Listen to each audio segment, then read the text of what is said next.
नौसुमन सा सुगंधित रहो तुम, मुस्कुराते सदा ही रहो तुम। नौसुमन सा सुगंधित रहो तुम, मुस्कुराते सदा ही रहो तुम। जैसे तारे गगन में खिले हैं, देखो खुशियों के गुलशन खिले हैं। जो बहे पुण्य गंगा की धारा, जो बहे पुण्य गंगा की धारा, त्यों रहे श्रेष्ठ जीवन तुम्हारा। जो बहे पुण्य गंगा की धारा, त्यों रहे श्रेष्ठ जीवन तुम्हारा। माँ की ममता में हम सब पले हैं, देखो खुशियों के गुलशन खिले हैं। सभी मिल कर के देते बधाई, सभी मिल कर के देते बधाई। सदा जीवन रहे हर्षदाई, दीप जीवन के जगमग जले हैं, देखो खुशियों के गुलशन खिले हैं। दिव्य जीवन बने देवता सा, दिव्य जीवन बने देवता सा।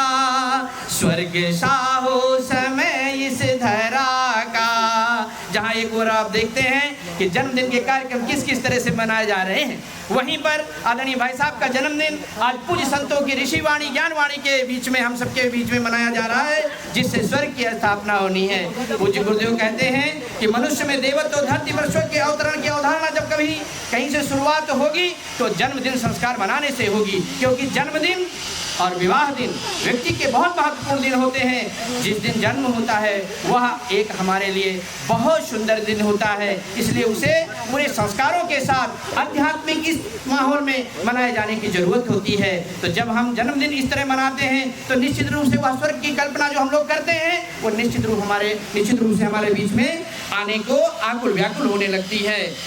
सूत्र गुरु पे हमें प्रिय मिले हैं, सूत्र गुरु के हमें प्रिय मिले हैं।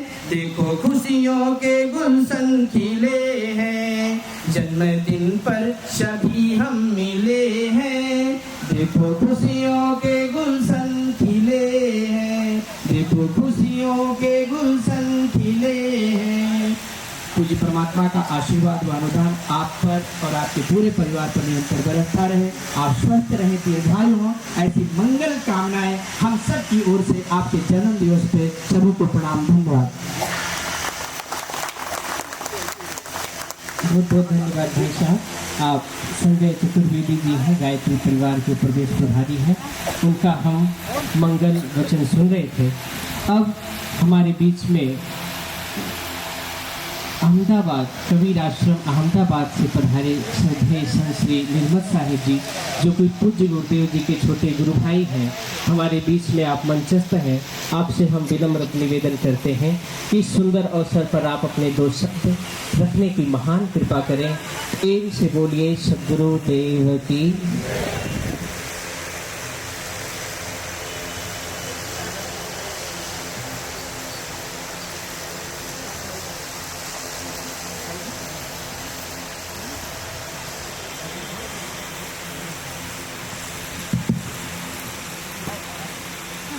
परम श्रद्धेय श्री साहिब जी,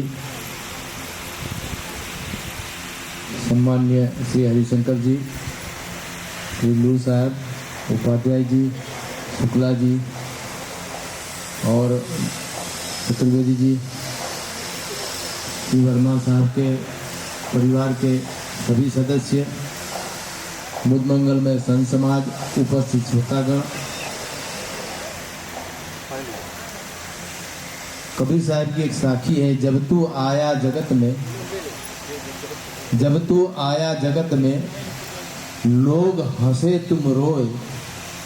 जब तू आया जगत में लोग हंसे तुम रोए, ऐसी करनी कर चलो हम हंसे जगत रोए।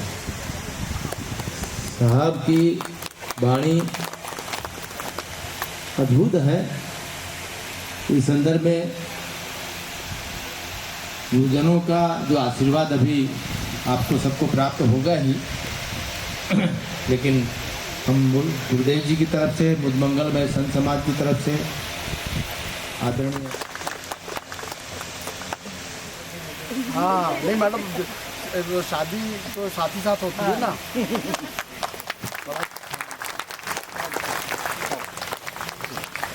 जीवन खत्म हुआ तो जीने का ढंग आया, जब बुझ गई समा तो महफिल में रंग आया। गाड़ी निकल गई जब घर से चला मुसाफिर, गाड़ी निकल गई जब घर से चला मुसाफिर, घर से चला मुसाफिर। मायूस हाथ मलता वापस बेरंग आया, मायूस हाथ मलता वापस बेरंग आया। जीवन खत्म हुआ तो महफिल में रंग आ, जीने का ढंग आया। मन की मशीनरी ने जब काम करना सीखा, मन की मशीनरी ने जब काम करना सीखा, जब काम करना सीखा, तब बूढ़े तन के हर एक पुर्जे में जंग आया, तब बूढ़े तन के हर एक पुर्जे में जंग आया। जीवन खत्म हुआ तो जीने का ढंग आया। फुर्सत के वक्त में ना सुमिरन का वक्त निकला, फुर्सत के वक्त में ना सुमिरन का वक्त निकला, सुमिरन का वक्त निकला। जब वक्त तंग आया फेंक डाले, हथियार फेंक डाले, यमराज फौज लेकर करने को जंग आया, यमराज फौज लेकर करने को जंग आया। जीवन खत्म हुआ तो जीने का ढंग आया, जब बुझ गई समा तो महफिल में रंग आया। अभी हम लोग श्रद्धेय संत श्री निर्मल साहब जी के आशीर्वचन से लाभ ले रहे थे। हम लोग का एक कार्यक्रम बीच में छूट गया था कि 2 मिनट का ब्रेक ले करके सर से आग्रह करूंगा कि पूज्य गुरुदेव के पास में सर टोपी पहने रहे, बहुत चेतना को, ऊर्जा को बढ़ाता है, हमारे अंदर सात्विकता का प्रवाह प्रकाशित करता है। हम सबको तिलक धारण करना चाहिए। हम जब भी कोई अच्छा कार्य करते हैं, हमें ऊर्जा प्रदान करने के लिए हमारे गुरु, हमारी माँ हमको तिलक लगा करके समाज के लिए, देश के लिए, कार्य के लिए आगे बढ़ाती है। पूज्य गुरुदेव के कर कमलों से हम सर को तिलक कर रहे हैं, उसके परिवार को तिलक कर रहे हैं कि आपके परिवार में ये ऊर्जा, ये श्रेष्ठता, ये दिव्यता दिन दूनी रात चौगुनी बढ़ती रहे। आपके परिवार में सुख शांति संपदा दिन रात बढ़ती रहे। आपके अंदर ज्ञान का, भक्ति का, प्रेम का गंगा बहे, यही भावना हम सबकी है। आज ये सुंदर बेला पर आप सभी जोरदार ताली से सर को अपनी शुभकामना प्रेषित करें। सर की उदारता देखिए, सभी संतों को सर ने अपने हाथों से तिलक किया। ये बड़ा सुंदर है कि सब संतों के हाथों से सर को आशीर्वाद मिल रहा है, सर को मंगल कामना मिल रही है। अब हम इस कड़ी में तिलक कार्यक्रम के पश्चात हमारे सद्गुरु कबीर आश्रम डालीगंज से पधारे श्रद्धेय संत श्री शांति साहिब के बहुत संक्षिप्त में आशीर्वचन तो शब्द हम लोग श्रवण करेंगे। इस सुंदर कार्यक्रम में हमारे श्रद्धेय संत श्री शांति साहिब जी की गरिमामय उपस्थिति है। हम उनसे विनम्र प्रार्थना करते हैं कि आप इस अवसर पर दो शब्द आशीर्वचन के सर के परिवार के लिए, उनके इष्ट मित्र के लिए, यहाँ पर आए हुए हमारे अतिथियों के लिए, संतों के लिए, शिष्यों के लिए अपने दो शब्द आशीर्वचन के हम सबको प्रदान करने की कृपा करें।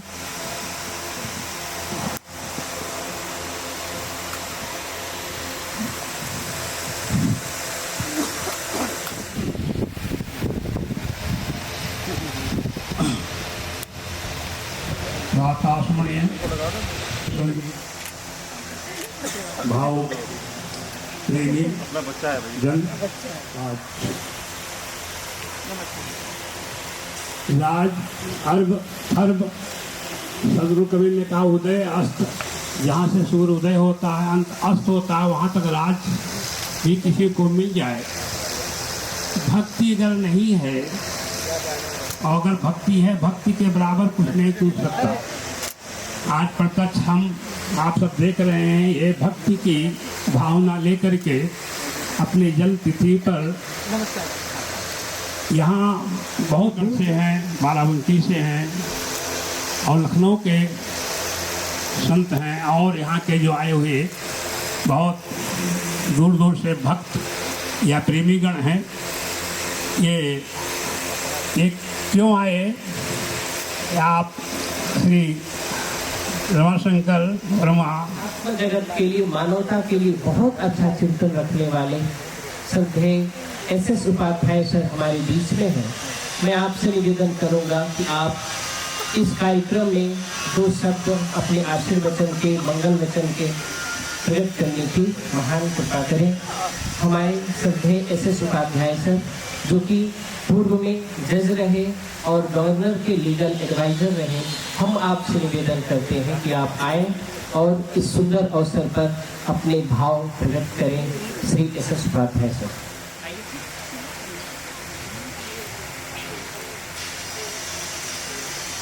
आज के इस कार्यक्रम के मंच पर विराजमान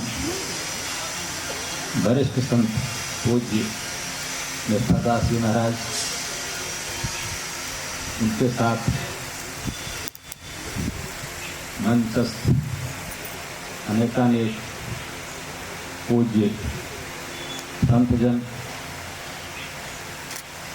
DRM श्री हरिशंकर वर्मा जी, वरिष्ठ प्रशासनिक अधिकारी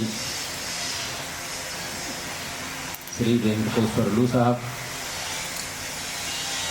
यहाँ उपस्थित देवियों और सज्जनों,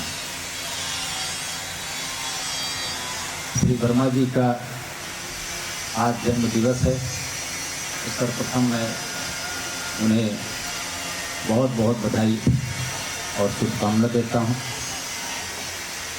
किसी के जन्म दिवस पर तो इस प्रकार का कार्यक्रम मैंने पहली बार देखा है। मुझे कहीं केक भी नहीं दिख रही।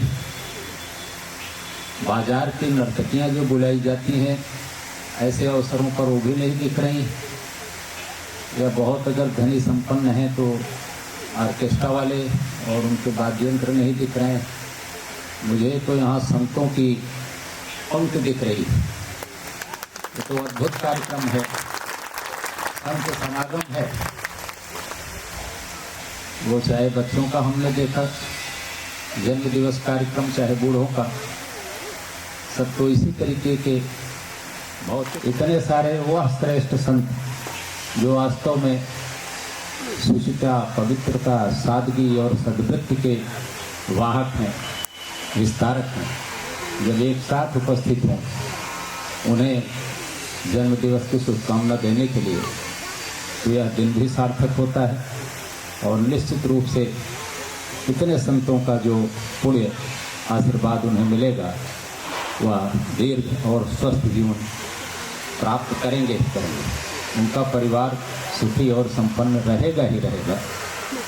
और अभी आने पर मुझे पता चला कि वो स्वयं इन संतों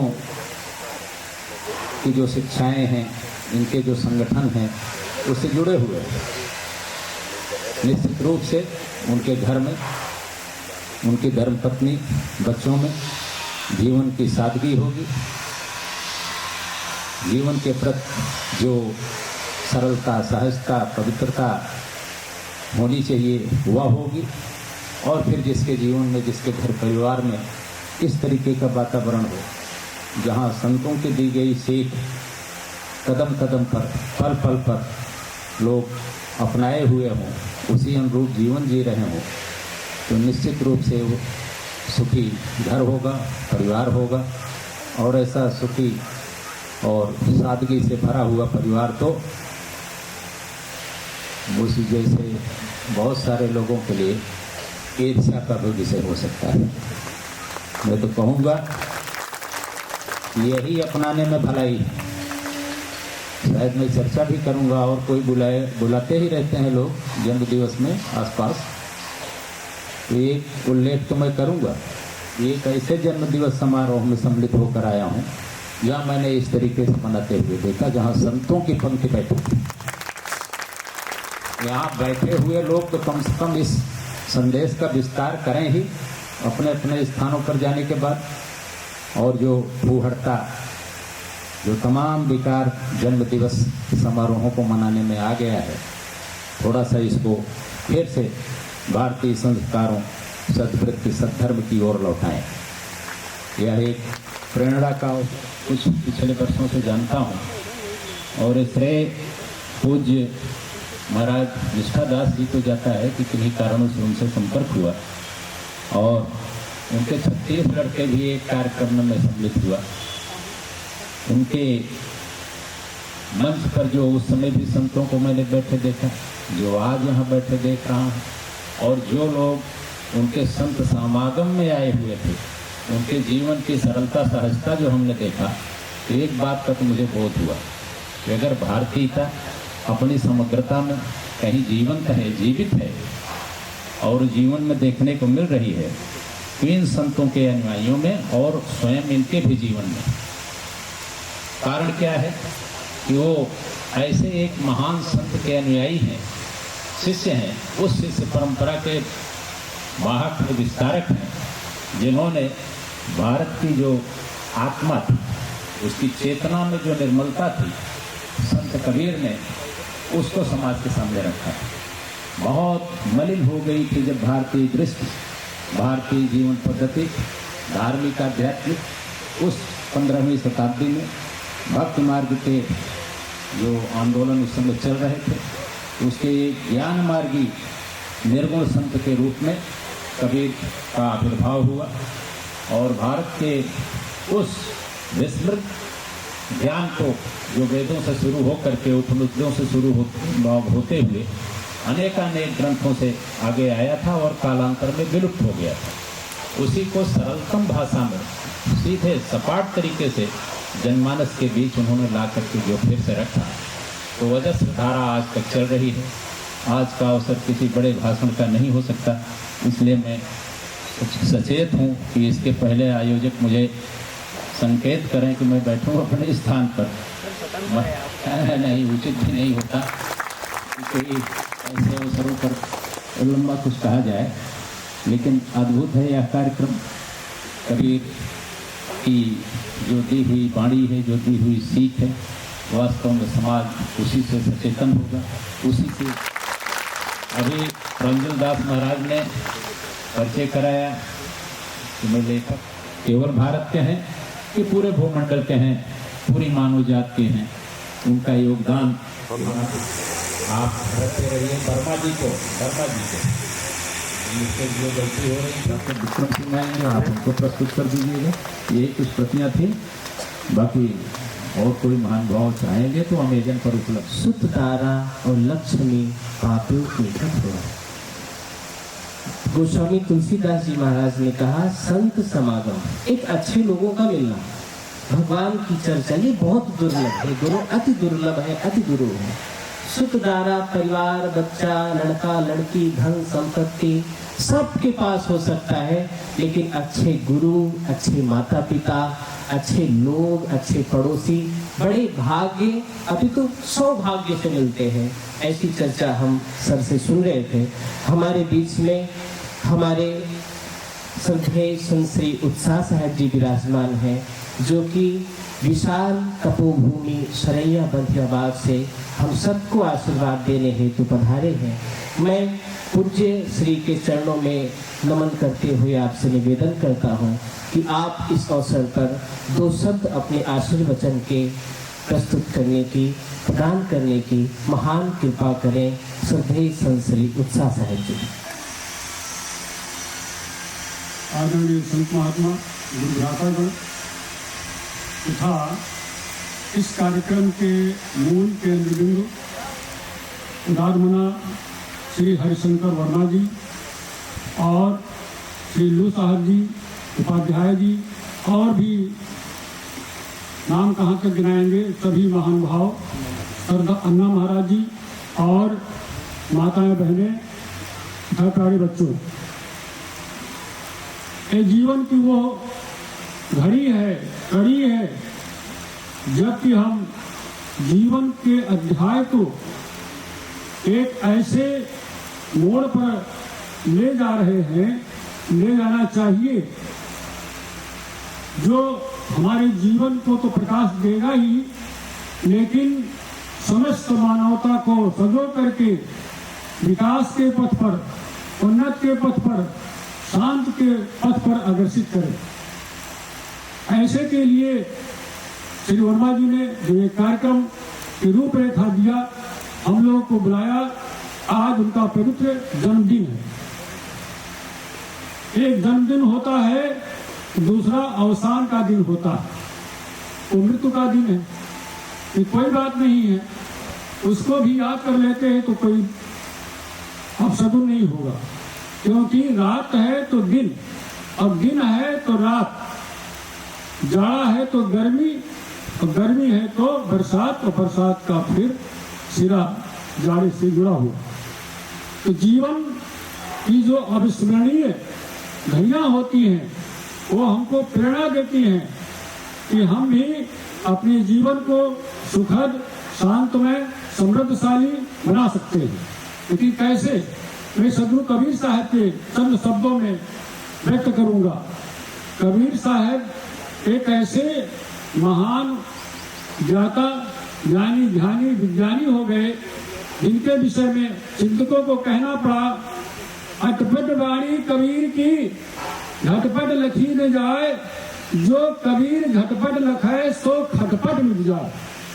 अटपट वाणी कबीर की झटपट लखी न जाए, जो कबीर झटपट लखाए सो खटपट मिट जाए। देखिए कैसा थोड़े से सूत्र में पिरोया। और हमारे लू साहब तो बहुत ही पहले से ही लखीमपुर में मिले थे, इसके बाद फैजाबाद में, तो आप वहाँ पर सेवारत थे तभी मिले थे। और समय भाव से मैं विशेष नहीं कह करके, लेकिन इतना तो कहना चाहूँगा कि आज का जो कार्यक्रम आप लोग देख रहे हो इस रूप में, हमारे जज साहब ने जो इसका जो है विवरण दिया, बहुत ही सटीक। यहाँ ना ऑर्केस्ट्रा हो रहा, न यहाँ कोई ढोल नगाड़ा हो रहा, न यहाँ कोई नाटक नौटंकी हो रही, न फुलझड़ियाँ हो रही, व्यर्थ में पैसा नहीं बर्बाद किया जा रहा। ये संत समागम, और इसके लिए हमारे ऋषि मुनि, भारतीय परंपरा भी कहती है, क्या कहती है, बहुत ही संक्षेप और सार में बातें कहता हूँ। संतों के पास क्या होना चाहिए? पुराने जमाने में जब जंगल का जमाना था और सब ऋषि मुनि होते थे, उनको ऋषि मुनि कहते थे, आजकल साधु संत कहते हैं।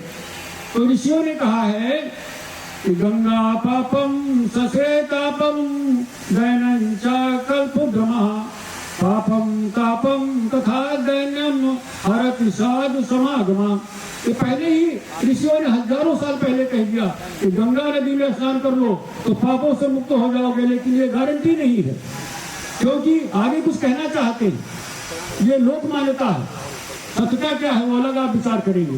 गंगा पापम ससीतापम, चंद्रमा की शीतल चांदनी के नीचे जो लोग आश्रय लेते हैं ताप को जलन को दूर कर देती, दूसरा विशेषण हो गया। तीसरा है दैनंचा कल्पुडमा, दैनंच कहते हैं दीनता को, दरिद्रता को। कल्प वृक्ष एक ऐसी वृक्ष की कल्पना की गई है, किसी ने देखा नहीं, लेकिन जहां पर चले जाओ जिसकी छाया में, तो सब कुछ दीनता दरिद्रता दूर हो जाती है। तो गंगा में पापों से मुक्त करने का विशेषण और चंद्रमा में ताप को दूर करने का विशेषण तथा कल्प वृक्ष में दीनता दरिद्रता को दूर करने का विशेषण पाया जाता है। लेकिन कोई जड़ी बूटी हो तो एक एक गुण हो, लेकिन कोई ऐसी जड़ी बूटी हो, कोई ऐसी मेडिसिन हो जिसमें समस्त गुण तीनों समाये हो, तो बहुत ज्यादा महत्वपूर्ण होगी, इंपॉर्टेंट होगी। तो पापम तापम तथा दैन्यम हरत साध समागम, ये तीनों जो गुण हैं, विशेषताएं हैं, वो संतों में पाई जाती है, पुराने जमाने में ऋषियों में पाई जाती थी। तो कैसे आप कहेंगे यथार्थ है कि नहीं? मैं सिद्ध करता हूं। जो मनुष्य अच्छी संगत करता है, संत का मतलब ये नहीं कि भेषधारी, संत का मतलब जिसका शांत स्वभाव है, इंद्रियों को मन को नियंत्रित कर रखा है, समाज को सब प्रेरणा देता है, वो संत कहलाता है। तो अगर मनुष्य, जो व्यक्ति सज्जनों की संगत करता है, चाहे खेत खलिहान में हो, चाहे रास्ते में हो, चाहे कोर्ट कचहरी में हो, कहीं भी हो, तो वो जो है उसकी बुद्धि निर्मल रहेगी, गलत सोचेगा नहीं, गलत करेगा नहीं, गलत कदम नहीं उठाएगा, तो उसकी बुद्धि ठीक हो जाएगी। और जितने भी पाप कर्म होते हैं दुर्बुद्धि से होते हैं, तो पाप उसके पास नहीं। जहाँ पाप नहीं होगा वहाँ ताप माने दुख क्यों होगा, और जहाँ ताप नहीं होगी वहाँ दीनता दरिद्रता क्यों आएगी। इसलिए पाप ताप दीनता दरिद्रता तीनों को संतों का समागम निरस्त कर देता है। अब इसमें मुख्य भूमिका होती है भावनाओं की। भावना जैसी जिसकी हो वहां पर वो ले जाती है। आज वर्मा जी ने जो ये कार्यक्रम की रूपरेखा दी, आपने जन्म दिवस पर कोट कोट बधाई है, इन्हें धन्यवाद है, साधुवाद है, भक्तिवाद है। क्योंकि भावना के विषय में कहा गया है, भावना में भावना हो भावना बेकार है, भावना में भावना हो भावना बेकार है, भावना में भाव हो तो भाव से बेड़ा पार है, भावना में भाव हो तो भाव से बेड़ा पार। ऐसे महान भाव जिन्होंने ये रूपरेखा प्रस्तुत की, मैं उनके परिवार के लिए, उनके जीवन के लिए बहुत ही बहुत शुभकामना करता हूँ। अंत में मैं आशीर्वाद देता हूँ समय की ओर। आपका जीवन समाज के लिए और राष्ट्र के लिए सदैव प्रेरणास्पद बने। और हम आदरणीय लू साहब से निवेदन करेंगे, आप इस सुंदर बेला पर आएं और अपने आशीर्वचन, अपने भाव हम सबको प्रदान करें।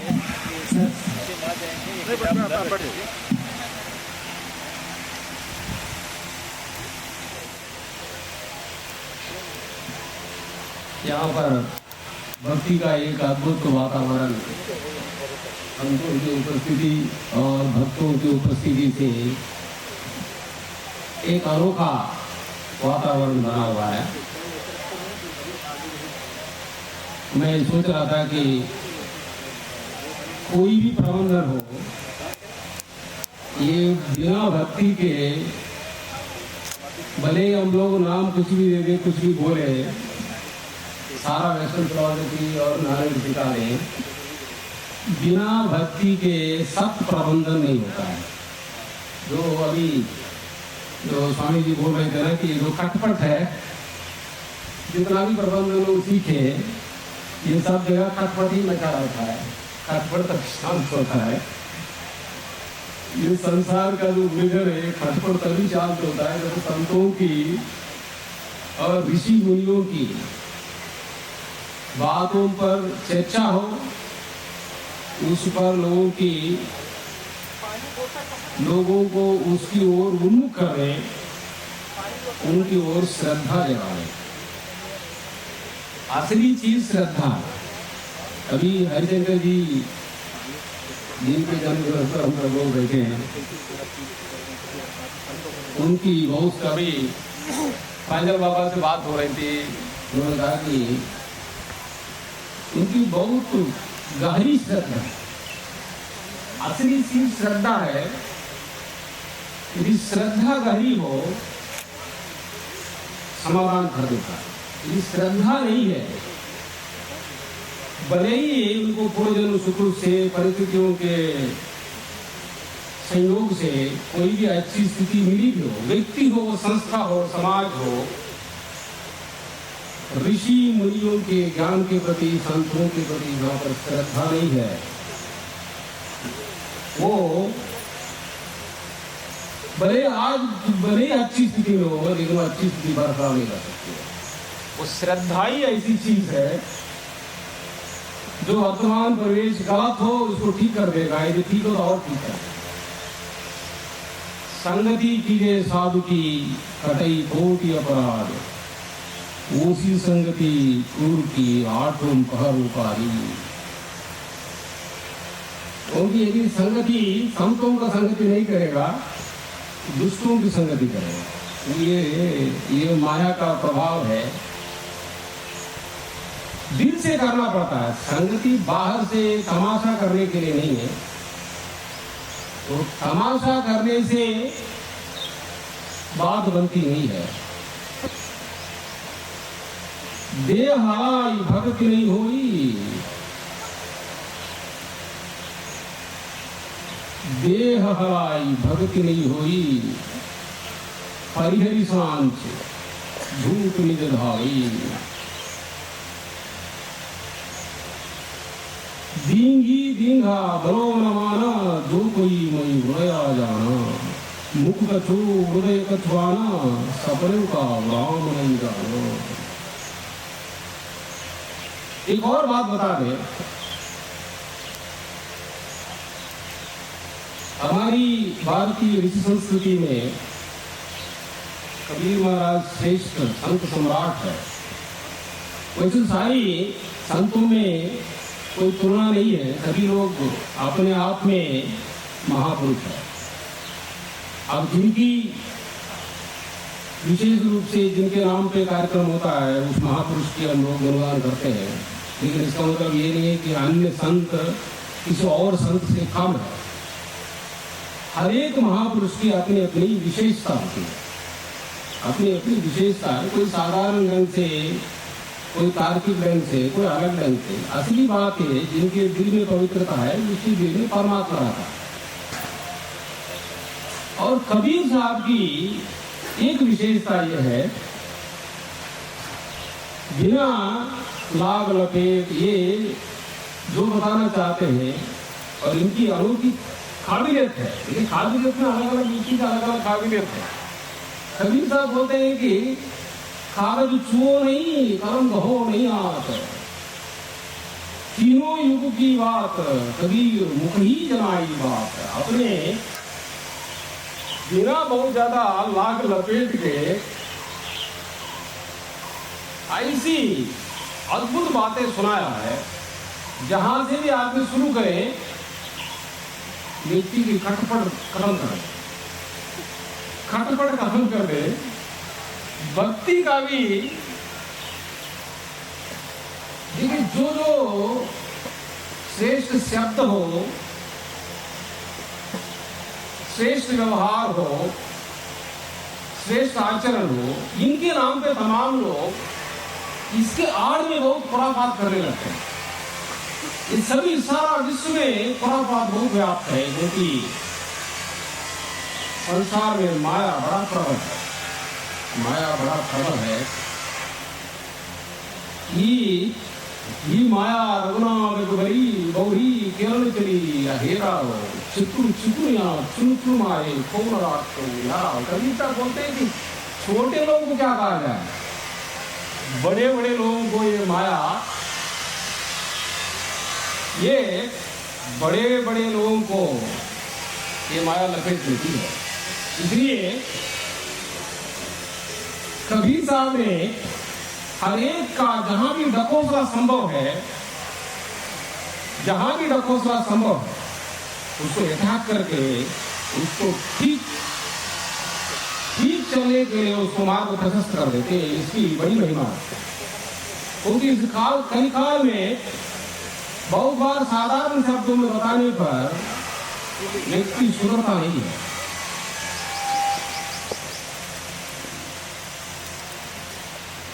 भक्ति न जाने भगत कहाई, खैली अमृत विश्व खैली सारा आगे अवश्य ही बहुत ही गुणे जिनने मानो शांति था। ये बात तो भक्ति का करता है और इस भक्ति को फैलाने के लिए झूठे गुरु भी कबीर साहब ने गुरुओं को नहीं छोड़ा। ही खरी गुरु बड़ो प्रपंची लाई खवड़ी सबने कमारा वेद विदेव बहु संग प्रसारा ही बंधे पर आप बिचारा कहीं कबीर नहीं बिसरई जहिमान में प्राण हारा। उसकी बड़ी कृपा से उनको छुड़ाने वाले कोई महापुरुष मिलते हैं, वही छूटता है। वही कोई करी गुरु है, इस कलिकाल का गुरुओं ने भी ये माया के प्रभाव में बात तो बोलेंगे भगवान की, लेकिन अंदर दिल में बड़ी माया का प्रभाव है।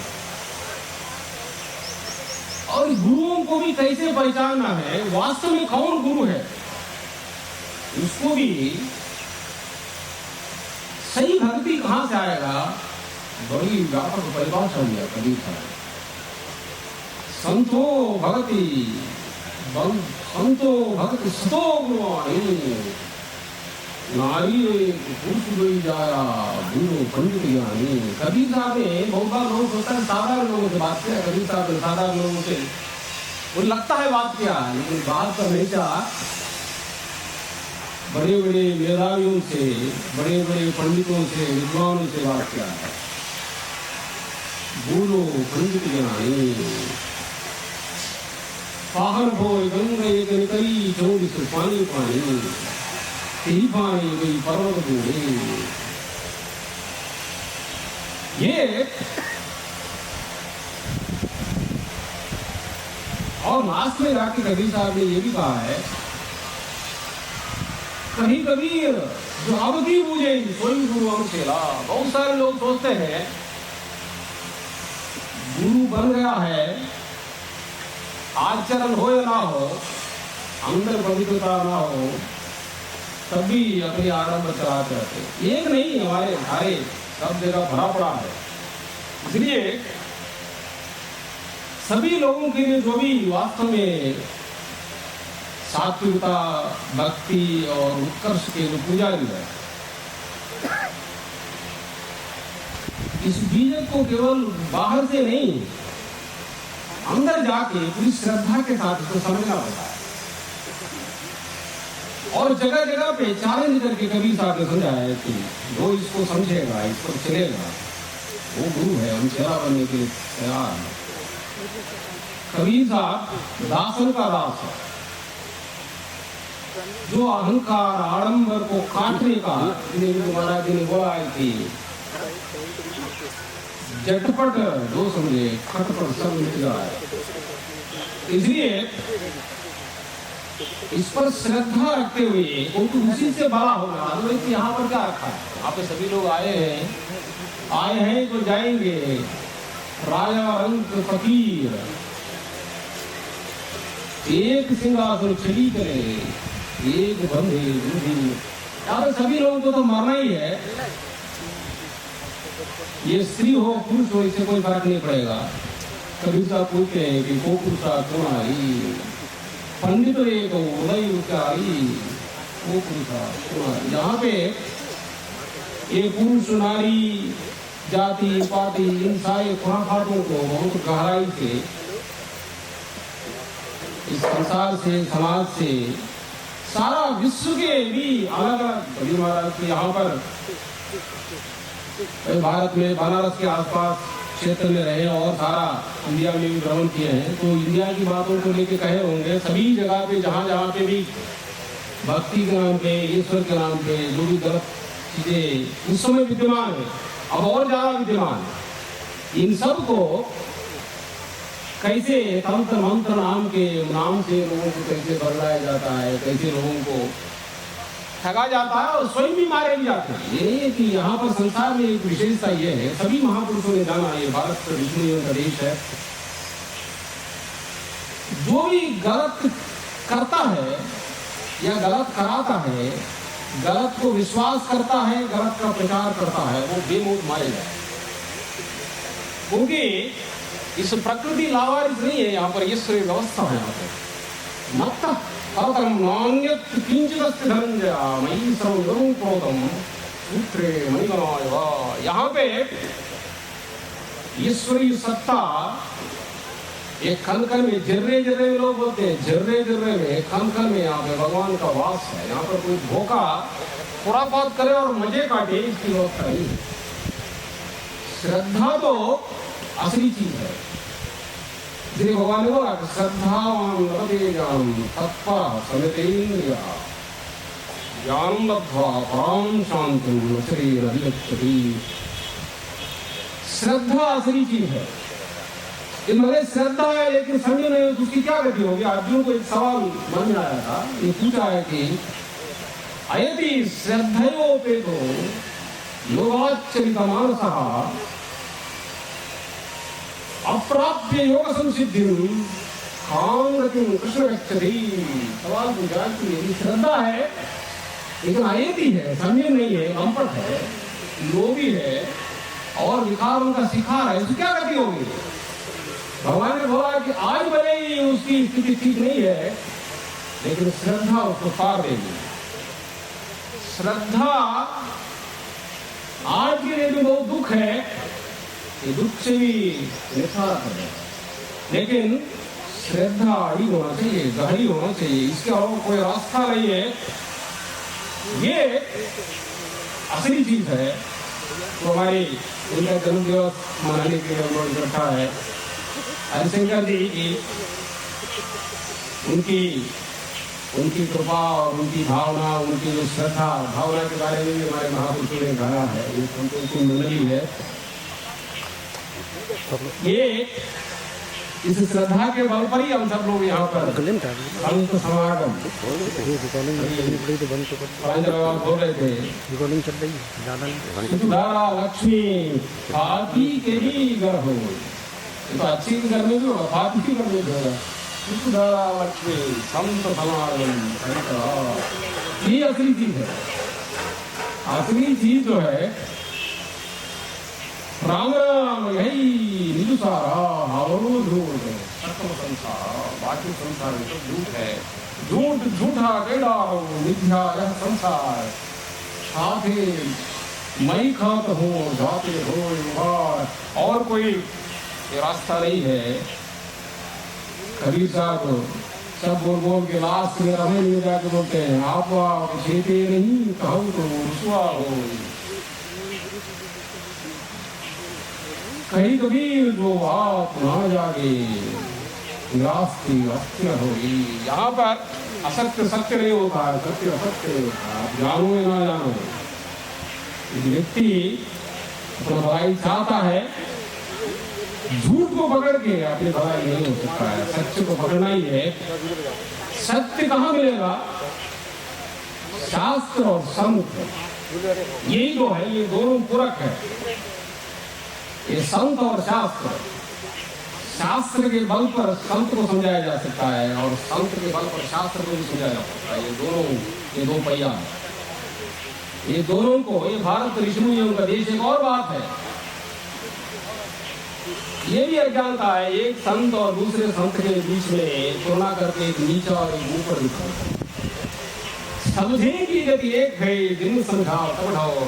कई कबीर ये बीच में बल के और की और अनुयायी लोग खुरापाती हो सकते हैं। रियल संतों की महिमा कम नहीं है। ये भारतीय ऋषि मुनियों की, सारे ऋषि मुनियों की, तुलसी बाबा, कबीर बाबा, गुरु नानक साहब, जितने भी महापुरुष है, इन्हें कोई कमी नहीं है। गहराई से जाके समझना पड़ता है, लेकिन जो नहीं समझता है आप ही कूड़ा दूसरों के ऊपर ढाल देता है। और इसमें भाई बहुत सारे लोग लगे हुए हैं, इसमें एक को नीचे दिखाना और एक को ऊपर करना और समाज में अनावश्यक जगह पैदा। ये भी बहुत जरूरी है कि सरल हो, नम्र हो और समझिए थोड़ा अच्छा बुरा कमियां हो सकती है। कभी कभार महापुरुष के नाम पे बहुत खुराफात भी लोग चला सकते हैं, इनको गहराई से समझना पड़ता है। ये संतों के समागम में बहुत सारी बातें आपको सुनाए वैसे काफी हो गया है। इस अद्भुत वातावरण है, ये संतों के समागम से ही व्यक्ति की उद्धार है। व्यक्ति, संस्था, समाज सबका उद्धार। गति मति कीरति भूति बवाई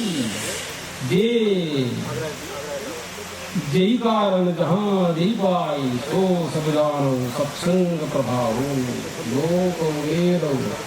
लोक वेदना आनंद और कोई रास्ता ही नहीं है। सत्संग के अलावा व्यक्ति, संस्था, समाज में ये भारत भूमि ऋषिमुनियों का देश है या टूट है मार्ग। ये स्वयं भी आगे बढ़ना है और लोगों को आगे बढ़ाना है। इस निष्ठा के साथ स्वयं जीना है। ईश्वर को साक्षी मानकर हमेशा उस मालिक के साथ जुड़ते हुए, उसी के साथ पूरी निष्ठा के साथ जुड़ते हुए स्वयं अच्छे रास्ते पे चलना है, दूसरों को भी। सोही बंधु हमारा जात कुमार गो मार्ग सोई सयान गो मार्ग रही आई खाई खोज करना चाहिए। और अभी उपाध्याय जी किताब लिखते रहते हैं, ग्लोबल राम बनाएंगे, कभी नेशनल राम बनाएंगे। ये खोज करिए। और जन्मोत्सव, आपकी जन्मोत्सव में शहीद होने की मौका मिला, आपको बहुत बहुत धन्यवाद है। संतों के आधार से ही सबको भला होता है। संत सहायक जीव के संत ही पार लगाए और उनके यह रोग नहीं जो भूल भूल लगाए। संत संसार में सहायक को होते हैं, संत ही होते हैं। वो सद्बुद्धि देते हैं, सदाचार देते हैं, सद्गुण देते हैं और अपने आप को परिचय करा देते हैं। इसलिए सच्चे सहाय संत ही है। संत ही पार लगाए। पार होने के लिए केवल बात ज्यादा जानने से मात्र, ज्यादा पढ़ने से मात्र जानना चाहिए, तो जानना भी चाहिए, सब ठीक है। लेकिन हम अपनी तरफ मुड़ करके अपने को भी देखना चाहिए। मैं कैसा हूँ, क्या कर रहा हूँ, कैसे बोल रहा हूँ, क्या खा रहा हूँ, ये भी सोच है। तो हम गलत खा रहे हैं, गलत बोल रहे हैं, गलत सोच रहे हैं, तो हमारा वाणी कोई काम करनी जैसा करे वैसे ही। राग देश निर्वाह कामे घटे बड़ी रखियो नहीं, तेरी आप सवारी सभी कभी को कहा है। कहे अनुसार हमारे दिन वचन व्यवहार में कोई सही हो जाए तो हमारा कल्याण हो जाएगा। हम अपने जाने समझे और जानने समझने के लिए हमारा शुद्ध आचार विचार, हर एक खान पान शुद्ध होना चाहिए। तब हम अपने को जानेंगे। बातों से हमको अपने को जानना काम नहीं पाएंगे, बात में सब जानते हैं। इसलिए संत सहायक जीव के संत ही पार लगाए और मुझे यह वही नहीं जो वही नहीं लगाए। ये सब विशाल भाव की वाणी है। हम लोग यहाँ से नेपाल से आपका जन्मोत्सव था, ये समारोह में हम भी सम्मिलित होने की मौका मिला, निमंत्रण हुआ। तो इसके लिए हमारे दीदी साहब को, उनके परिवार को बहुत बहुत धन्यवाद देते हुए अपनी वाणी को विराम देता हूँ। बोलो अभी हम लोग नेपाल काठमांडू से पधारे पूज्य संत श्री तत्पर साहब जी के आशीर्वचन से लाभ ले रहे थे। हमारे बीच में अभी अभी पधारे हमारे अत्यंत प्रिय डॉक्टर विक्रम सिंह सर हैं। सर से निवेदन करूंगा कि आप भी आकर के इस सुंदर अवसर पर अपने तो शब्द रखने की महान कृपा करें। हम सम्मान सहित सर को आमंत्रित करें।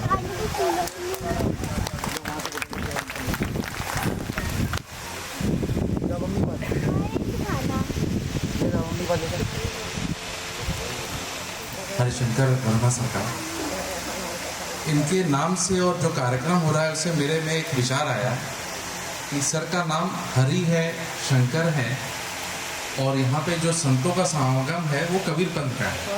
जो समन्वय है ये समाज में होगा और वही कर सकता है जिसके मन में, जैसा कि दूसरा प्रकार की श्रद्धा है। तो श्रद्धा हम लोग की किसी संप्रदाय के प्रति नहीं होती है, बल्कि श्रद्धा जो होती है वो संतों के प्रति होती है। और ये आज के हम लोग देखते हैं कि प्रोफेशनल वर्ल्ड में सब लोग रहते हैं, बर्थडे जब होता है तो बच्चे लोग कहते हैं कि होटल में जाएंगे, अपने पार्टी करेंगे और इस तरह से अपने मनी को वेस्ट करते हैं। लेकिन इस प्रकार का संतों का समागम मुझे देख के, सारे संतों को देख के मुझे इतना अच्छा लगा, जैसे कि हम लोग हरिद्वार में कहीं पे हैं और लखनऊ में हरिद्वार जो है आपने जो है अवतरित करा दिया है। मैं इसके लिए सर को बहुत बहुत धन्यवाद दूंगा। और ये केवल महान विभूतियाँ जिनके मन में और शुद्ध सात्विक भाव है वही कर सकते हैं। नहीं तो बढ़ते मानने के हम लोग जानते हैं, सब लोग सोशल वर्ल्ड में रहते हैं, क्या क्या तरीके होते हैं। लेकिन इस प्रकार से इतने सारे संतों को बुला के अपना जन्मदिन मनाना ये अति उत्तम है, जिससे समाज में प्रेरणा जाएगी। और सभी लोगों को मैं ये कहूँगा कि हम लोगों का जो जीवन है, जो हम लोग सब लोग ज़्यादातर लोग यहाँ पे संतों के अलावा तो प्रोफेशनल वर्ल्ड में इन्वेस्ट करते रहते हैं, अपने आप को प्रोफेशनल वर्ल्ड में रहते हैं। लेकिन जो इन्वेस्टमेंट जो हमारे साथ जाता है वो हमारे कर्मों का इन्वेस्टमेंट है। बाकी सारी चीज़ें तो हम लोग छोड़ के जाते हैं, चाहे हमारी कार हो, चाहे हमारा बैंक बैलेंस हो, चाहे हमारा घर हो, चाहे हमारी प्रॉपर्टी हो।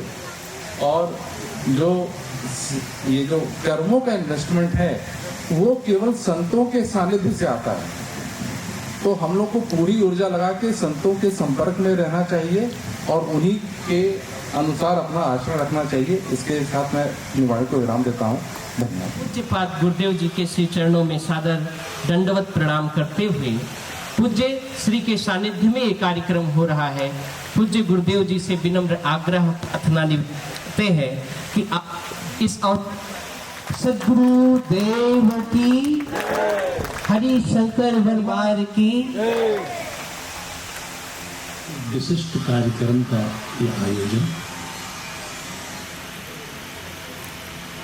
जीवन का नया जन्म देने वाला, आंखें खोलने वाला और चित्त को सतत प्रकाशमान करने वाला,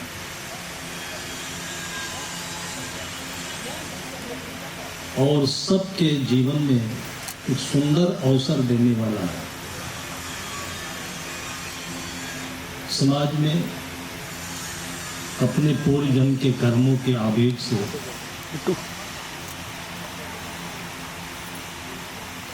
चेतना के वासना में लिप्त होने की वजह से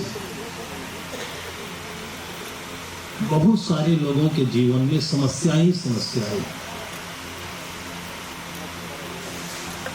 इन समस्याओं का वो समाधान नहीं है जो हम लोग थानों पर, कोर्ट कचहरियों में, रुपए पैसों में और दुनिया के और बहुत से स्थानों पर ढूंढते हैं। ये समाधान है अच्छी जगह बैठने से, जाने से, और अच्छी जगह सबको उपलब्ध है। कार्यक्रम का आयोजन एक संत के पुत्र जिस परंपरा में, पीढ़ी में बहुत समय से संतत्व और संतों का गुण संस्कार चला आ रहा था, जन्मे वरिष्ठ अधिकारी रेलवे के अभी लखनऊ में आए हुए कुछ ही दिन हुए हैं। श्री हरिशंकर वर्मा जी के जन्मदिन के पावन उपलक्ष्य में हो रहा है। जो इसमें चीजें मिलने वाली हैं वो भी श्री उपाध्याय जी ने, श्री लू साहब जी ने, डॉक्टर साहब ने अपने अंतःकरण के उद्गार के रूप में कहा, और ये सबके अंतःकरण में, सबके ज्ञान में उत्पन्न होने वाला एक नया अनुभव है।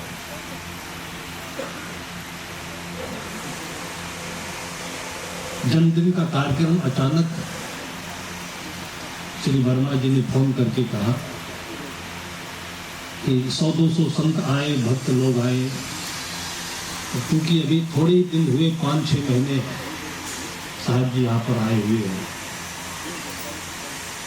उनका भाव था कि एक माध्यम है जन्मदिन का, ये अच्छी जगह है, अच्छे लोग यहाँ आकर के एक अच्छा संदेश वातावरण को शुद्ध करने के लिए विस्तारित करे, भाव था।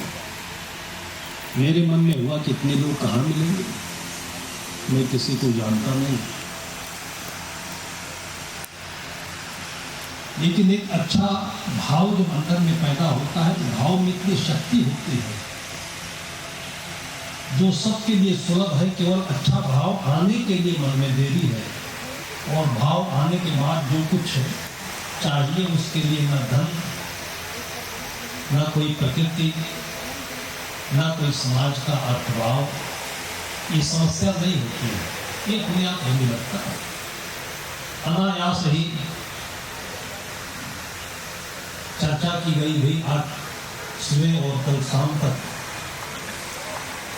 वरिष्ठ प्रशासनिक अधिकारी आंध्र प्रदेश में जन्मे, उत्तर प्रदेश में कितने जिलों में कलेक्टर रहे, कमिश्नर रहे, और वर्तमान में प्रमुख सचिव। सुनने में मन में ये लगता है कितने बड़े आदमी होंगे। हम लोग जब छोटे छोटे थे, स्कूल पढ़ने जाते थे, तो उस रास्ते से कच्ची पगडंडी थी, राज्यपाल के जाने का कोई कार्यक्रम था, गवर्नर कहते हैं, तो सब बच्चे आपस मन में सोचने लगे कि आज गवर्नर देखेंगे, गवर्नर की गाड़ी देखेंगे। गवर्नर कौन होता है? बहुत बड़ा आदमी होता है। ये बचपन से हमारे मन में स्वाभाविक जन्म लेता है, जैसे किसी बीज में 2 दल पैदा हो जाते हैं, वैसे मन में छोटा और बड़ा का 2 दल पैदा हो जाता है, और जीवन भर ये सालता रहता है, दुख देता रहता है। बड़े छोटों के लिए, छोटे बड़ों के लिए समस्या बनते रहते हैं। और ज्ञान का जो सबसे बड़ा प्रभाव है, ये दोनों का भेद मिटना चाहिए। अभी कल शाम को चर्चा हो रही थी वर्मा जी परिवार के साथ बैठ करके, इतनी अच्छी बात इन्होंने कही, सबके जीवन का उद्देश्य क्या होना चाहिए, क्या होना चाहिए। उन्होंने कहा कि मेरे जीवन का उद्देश्य तो यही है। उनकी बिटिया ने कहा, भूमिका में छोटी बच्ची थी तब से संतों के पास लगी हुई, अच्छे घर में जो जन्म लेते हैं वो संत रूप में ही जन्म लेते हैं। आज से 20 साल लगभग पहले आलोक हमारे साथी बहुत छोटे थे, उन्हीं की उम्र की भूमिका,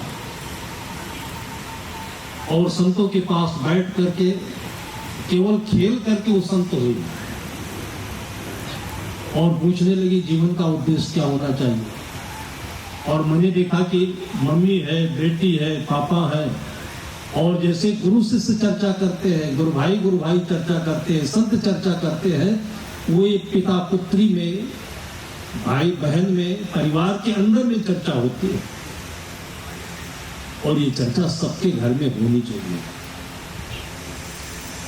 हम लोग फालतू का घोषणा बतलाते हैं, जैसे लू सर कह रहे थे, जज साहब कह रहे थे, कि जो जीवन का स्वाभाविक गुण है, जो सरलता से सबके लिए सुलभ है, उसकी चर्चा न करके छोटे बड़े के लिए, फिर पैसे के लिए, फिर बड़पन के लिए, उसी के लिए हम लोग भ्रष्टाचार भी करते हैं, लोगों का गर्दना भी ऐंठते हैं, मिलता कुछ नहीं। तो वर्मा सर बोले कि मेरे जीवन का तो केवल एक उद्देश्य है। इनकी बेटी बोली संत होना चाहिए। इन्होंने कहा कि इतनी छोटी है, संत होना चाहिए। उसने कहा संत होना चाहिए जीवन का उद्देश्य है। वर्मा सर ने कहा कि जहां जो है वही संत है। उसके लिए क्या होना चाहिए? दिल बड़ा होना चाहिए, दिल को खोलो, ये भावनाएं सब जगह पहुंचना चाहिए। संतों ने कहा कि वृक्ष कबो नहीं फल भगे, नदी न संचय नीर, और मार्ग के कारणे साधुन भरा से। अन्ना महाराज जी बैठे हुए हैं। कोई समय में जब हम लोग छोटे हुआ करते थे, 18-20 साल के, और लखनऊ में शिक्षा के किसी कार्यक्रम से आए हुए थे, तो लोग कहते अन्ना महाराज मतलब दक्षिण भारत का वीरप्पन, खूंखार, महाबदमाश, उसका नाम अन्ना महाराज। संजोग हुआ, ऐसे भेंट हुई, हम लोग भी डरते डरते गए। इनको भी लगा साधु को हमसे क्या काम, हम तो बदमाश आदमी है, साधु क्यों आता हमारे पास में। लेकिन मैंने देखा कि उस समय हमारी 30 साल की उम्र थी, इनकी भी 30 साल की थी, और अभी तो थोड़ा रंगीन कपड़ा पहने, उस समय बिल्कुल सफेद कपड़ा पहने हुए थे। डरते डरते गए, लेकिन देखा वो भाव, हाथ जोड़ करके खड़े हुए, संतों के चरण छुए, हम रहे, शांति साहब जी रहे। मैं इतने संदेह में पड़ गया कि लोग कहते हैं जिनका नाम सुनते ही लोग के रोए खड़े हो जाए, गोलीबारी चलती है, हजारों बदमाशों के झगड़े, और ये इतने सीधे साधे आदमी, इतनी बढ़िया आदमी, इनको कैसे लोग बदमाश कहते हैं। और इन्हीं के आसपास में जो साधारण लोग कहते थे, वो कहते अन्ना महाराज बदमाश नहीं है, वो लोगों के भगवान हैं। हम कहते हैं कि बद अच्छा बदनाम बुरा। जिस आदमी के बारे में जो चर्चा शुरू हो जाती है, एक कान दो कान खुला मैदान, हम लोग कभी चेतना से समझने की कोशिश नहीं करते हैं, है कौन लोग।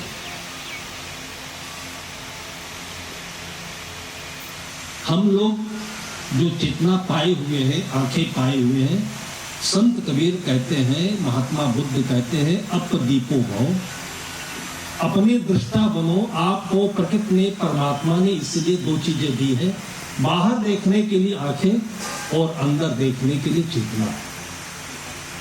सही और गलत को समझिए, बड़े और छोटे को समझिए, ये दोनों कुछ नहीं है। बदनाम कर दीजिए किसी आदमी को गलत, छुपा रह जाए वो आदमी सही। अपने अंदर से अंतर तत्पर साहब जी हो। हम 3-4 लोग की टोली बनाकर, लोग बाघों से डरते हैं, शेर से डरते हैं। सतगुरु विशाल देव के लिए नेपाल के राजा ने पहाड़ के ऊपर कुटिया बना दी है, और जिसको अंधेरी खोला कहते हैं, जहां से बहुत मोटा जलप्रपात होता है, झरना बहता है, उसकी अंधेरी गलियों में हम लोग 6-6 घंटा भटके हैं।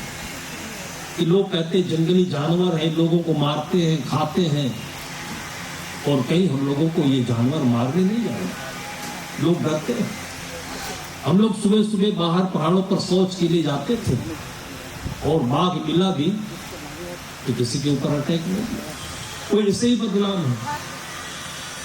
आपने लोगों से सुना और वही बात अपने बच्चों को बता दी। आप माता पिता हो, आप ज्ञानी हो, चेतनाशील हो, आपने जिंदगी में दुख सुख देखा होगा, छोटा बड़ा देखा होगा, हां मिलाप देखा होगा। आप केवल पैसे की बात अपने बच्चों से क्यों करते हो? आज मैं देखता हूं कि कोटा में शैक्षणिक नगरी मानी जाती है, डॉक्टर बनने के लिए, इंजीनियर बनने के लिए बहुत सारे बच्चियां जाते हैं। डॉक्टर बनना अच्छी बात है, इंजीनियर बनना अच्छी बात है, लेकिन आपके बच्चे ये दो न बन सके तो जो बनेंगे वो भी बहुत अच्छी जगह होगी। आप अपने बच्चों को क्यों टॉर्चर करते हो कि प्रति वर्ष वहां कोटा में 25-30 जवान बेटे बेटियां खुदकुशी करके मर जाते हैं? क्यों ऐसा वातावरण बनाए? बहुत सारे ऐसे लोग हैं जिनको मैं जानता हूं निजी जीवन में, बहुत अच्छे हैं, प्रतिष्ठा भी कमाई, जो जहां है इतना अच्छा है, इतना सुंदर है। हर एक माता पिता अपने बच्चों को ये शिक्षा देनी चाहिए और अपने जीवन में ये फीलिंग करनी चाहिए, हम छोटे नहीं हैं। और मैंने देखा, जैसे मैं बता रहा था, गवर्नर है मुजापुर आश्रम, एक बार गवर्नर आए मोतीलाल बोरा जी, और मैंने देखा इतने सरल भाषण दे गए, और दूर दूर से लोग हमसे पूछते रहे कि गवर्नर साहब का भी प्रवचन नहीं हुआ, उनका उपदेश नहीं हुआ। मैंने कहा अभी तक जो सुने वही बोल रहे थे, एक संत जो बोलना चाहिए वो गवर्नर साहब बोल रहे थे, और यही बोल रहे थे कि मैं गवर्नर की हैसियत से नहीं आया हूं। गवर्नर एक पद है, एक हौवा है, मैं एक इंसान हूं, मुझे भी अपने जीवन में ज्ञान चाहिए, अच्छी संगत चाहिए, बोध चाहिए। 1000 कमरों में जिनके मकान बने हुए हैं वहां सुख नहीं मिलता है, सुख अपने अंदर भी मिलता है, मन मस्तिष्क के ज्ञान भी मिलता है। ये बात जब वो बोले तो सोचे कि ये गवर्नर नहीं बोल सकता है।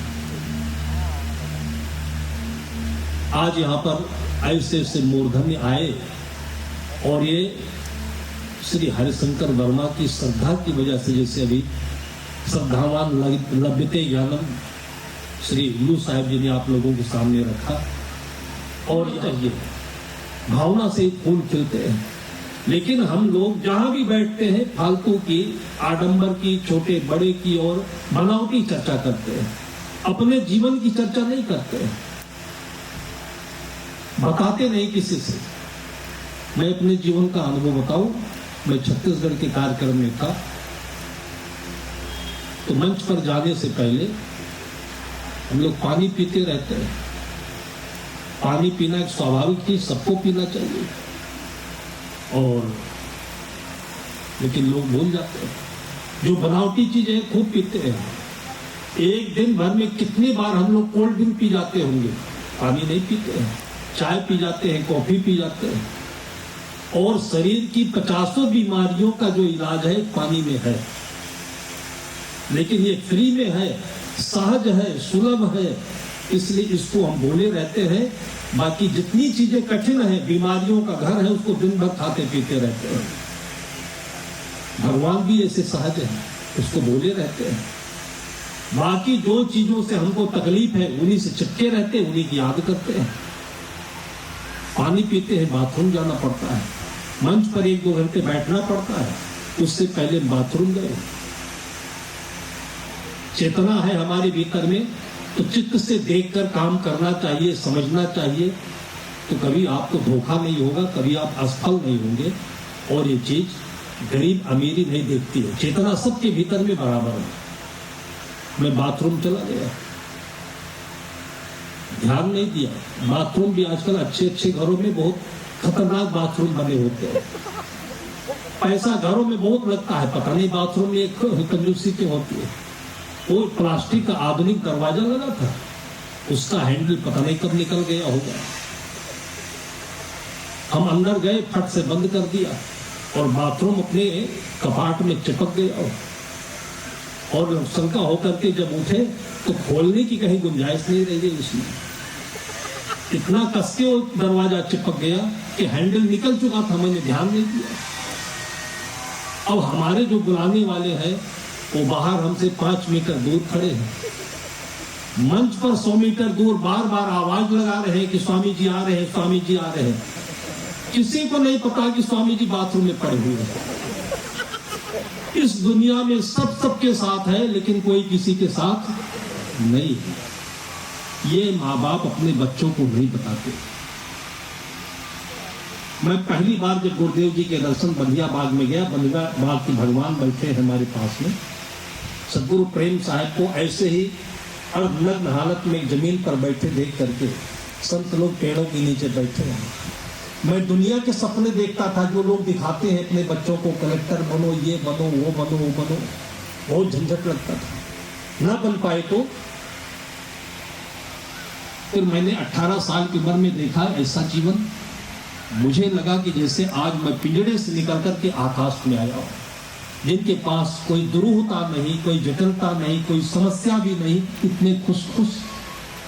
और उसी दिन से लगा कि ये जीवन तो ऐसे ही जीना है। लेकिन सोचा मैं गृहस्थी की सुविधा में रहा हूँ, संत नमक नहीं खाते, मसाला कम खाते हैं, संत बहुत बड़े होते हैं। ये जो संतों का बड़प्पन है ये भी डरावना होता है। हमारे साथ हमको बाथरूम कराने आए हैं, बाथरूम कराने आए हैं, खड़े हैं, लेकिन ये नहीं बताया कि आप इस खतरे से बचे रहना। ये बात कोई माँ बाप, कोई भी साथी किसी को बताता नहीं है, ये अंदर छुपा के रखता है। दुनिया की बातें होती रहती है, दुनिया में संसार, पति पत्नी भी सब कुछ एक दूसरे का देख लेते हैं, कुछ नहीं बाकी रहता, लेकिन शरीर में, मन में नहीं देख पाते। सच्चा पति पत्नी वो तपस्या है जो एक दूसरे के मन को इसी जिंदगी में पहचान ले और वो पहचाने कि दोबारा पति पत्नी की जरूरत नहीं पड़े, इस संसार सागर से पार हो जाए। कितनी साधनाएं हैं, कितनी तपस्या है। ये साधना और तपस्या तो बाहर के ढोंग है। एक पिता पुत्र के बीच में, पति पत्नी के बीच में, मित्र मित्र के बीच में जो निभाना है, दुनिया की सबसे कठिन साधना है ये। और जो जहां पर है उसी के लिए है। इसके लिए प्रेम चाहिए, एक ध्यान चाहिए। जहां प्रेम है वही ध्यान है, और जहां ध्यान है वही ज्ञान है। मैंने साथी से कहा, उसके बाद फिर उस दिन मैंने पूरे मंच पर कहा कि बाथरूम में सबको सावधान रहना और बाथरूम ठीक से बनाना सबको। बड़े बड़े घर बनते हैं, दो चीजों में लोग चूक कर जाते हैं, बाथरूम में, दूसरे जो जीने का रेलिंग होता है ना, और छत के ऊपर की जो रेलिंग होती है, इसमें चूक कर जाते हैं और कहते पैसा कम पड़ गया। फिर बाद में मैंने यही बात अपने 4-5 और साथियों से बताया, और आपको फिर हंसी आएगी। उस बाथरूम में सभी साथी फंस चुके थे। जब बताया तब बोले कि मैं भी फंस गया था, उनसे बताया वो भी बोले मैं फंस गया था, लेकिन कोई किसी से अपनी बात शेयर नहीं किया है। यही ज्ञान सबके जीवन के काम में आता है, सबको कठिनाइयों से बचाता है, दुरूहता से बचाता है, और आज सबकी आंखें खुले। इसलिए सबको अपने जीवन में जो जीते हैं उसको देखें, बड़ा ना देखें, कोई छोटा नहीं होता है उसको ना देखें। ये बचपनी परिभाषा है। हमारे घर पर ये साहब जी के गुरुदेव जी सदगुरु से संतरण साहब पहली बार जब हम लोग छोटे छोटे थे आने का समाचार मिला। हर शाम को मेरी माँ चर्चा करती थी, बड़े साहब आएंगे, बड़े साहब आएंगे, बड़े साहब आएंगे। अब बड़े की परिभाषा नहीं समझ पा रहा था मैं। मैंने माँ से पूछा कि कौन बड़े साहब आएंगे, कितने बड़े होंगे। अब उस बड़े की परिभाषा भी क्या बता पाए कि गूंगे का गुण होता है, गूंगा मिठाई खाए, लेकिन आपसे कैसे बताए कि ये मिठाई कितनी मीठी है। तो मैंने एक दिन जिद करके पूछा कि बड़े साहब कैसे आते हैं। तो जो मेरे घर का जो बड़ा दरवाजा था, मेन गेट, अक्सर सबके घरों का थोड़ा बड़ा होता है, तो 6 फीट की बजाय 8 फीट का था। मैंने अपनी माँ से पूछा कि जो बड़े साहब आ रहे हैं इस दरवाजे से अंदर चले जाएंगे कि नहीं चले जाएंगे। तब माँ मुस्कुराई और सोची होगी कि बचपन की बुद्धि है, इस गेट की ऊंचाई से बड़े साहब को तोल रहा है। ये बड़े का मतलब ही थोड़ी होता है कोई 8 फीट का होगा, कोई बड़ा मोटा तगड़ा हो। ऐसे ही हम लोग गवर्नर के प्रति, मुख्य सचिव के प्रति, कलेक्टर के प्रति, डॉक्टर के प्रति और बहुत सारे बड़े लोगों के प्रति हम सोचते हैं और उनसे दूर रह जाते हैं। उनके जीवन के गुणों को नहीं ले पाते हैं, सरलता को नहीं ले पाते, निर्माणता को नहीं ले पाते हैं, और बड़े बनते बनते हम लोग और बड़े क्रूर बन जाते हैं, जिससे हमारे जीवन का कुछ भी लोग नहीं ले पाते हैं। ये जगह वही है जो किसी के घर के सामने घूर पड़ा होगा, द्वार है, उसमें गंदगी पड़ी रहती है। यहाँ आते ही मन इतना खुश हो गया कि वर्मा जी कितने बार बोले कि 1-2 रात यहाँ आकर के रहो। आज जब ये देखा तो लगता है ये तो रहने की जगह, यही रह जाने की जगह है। जमीन तो वही है, लेकिन भावना होगी, कुछ लोगों ने मेहनत की। इतने बड़े प्रांगण में ना सही, मैं समझता हूँ कि अगर 10 फीट की भी घर में जगह है तो आप सबरी जैसे हैं। तो रामायण में जो सबरी का उदाहरण आप देखते होंगे, एक सबरी जैसे आप सोच लेते तो आपके घर पर उसी क्षण राम दिखाई पड़ते। आप तो राम को भी उस बड़े क्रूर में शामिल कर लिए, क्योंकि आपके अंदर का घमंड, बड़प्पन राम को बड़ा बना देता है, जो रावण बन जाता है बाद में। राम की ये परिभाषा नहीं होती है। अभी हमारे मित्र संजय जी आए, अपने मुख्य सचिव जी बहुत ही नरम, बहुत ही मुलायम, सच्चे धार्मिक, जहाँ पाए बैठ जाए। जैसे अभी हरशंकर वर्मा जी के बारे में बोले कि मैंने देखा कि डीआरएम के लिए बड़ा जलवा होता है, बड़ी सुविधाएं होती हैं, लेकिन सब हटा करके इन्होंने अपने बैठने के लिए, लेटने के लिए सेलम में जमीन रखी। ऐसे मैं लू साहब को भी देखता हूँ, जज साहब को भी देखता हूँ। महाराज जी को देखता हूँ। मैंने उनसे कहा कि भूल गए हम लोग, अभी आप मिले हैं तो मुख्य सचिव जी को भी फोन कर दीजिए, आ जाते तो बहुत बढ़िया रहा। मुख्य सचिव बड़ी हस्ती होती है, आम लोगों के मनों में इतना क्रूरता पैदा करती है ये, लेकिन हम लोग अन्य किसी से वीडियो कॉन्फ्रेंसिंग चल रही है, मैं नहीं आ सकता, फोन नहीं उठाता कोई जल्दी, फोन उठाता है तो बोलता है कि हम ऐसे थोड़ी होते हैं, हम तो बहुत इंगेज रहते हैं, व्यस्त रहते हैं, हम हर बुलावे में किसी के यहाँ नहीं जा सकते। इसको लोग स्टेटस बना लेते हैं, घंटों घंटों लोगों को बाहर बैठाए रखना तब मिलना, और ऐसे कितनी बड़ी बड़ी बातें हैं।